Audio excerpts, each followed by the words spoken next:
কি এটা আবার মাছ মাংস, মুরগির মাংস, খাসির মাংস, বাপ রে বাপ, 3 পদের মাংস মাছ খাবা? হ্যাঁ, তাই আনছে আপনার ভাই কেন? তুমি তো এরকম খেয়ে খেয়ে একেবারে ওকে ডাবাইয়ে দিলা। তো আমি কিন্তু আজকে মাছ মাংস সবই অর্ধেক অর্ধেক কিন্তু নিয়ে যাবো। একদিনে আচ্ছা নিয়ে যাবেন কেন? খেয়ে যাবেন। খেয়ে যাবো না, শুধু আমি নিয়েও যাবো। আচ্ছা নিয়ে যেন।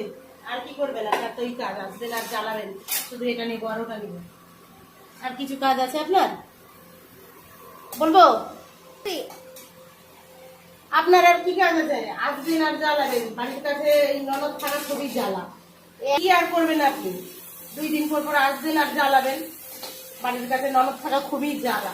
এই বুঝতে পারছি এখন ননদের বাড়ির কাছে থাকতে নেই। এই আবার এই যে আমি একটু মাংস মাছ নেবো, এগুলো আবার তুমি ভিডিও করে না কি করো মোবাইলে জানে কে, ওগুলো আবার মানুষকে দেখাইয়ে বেড়াচ্ছ।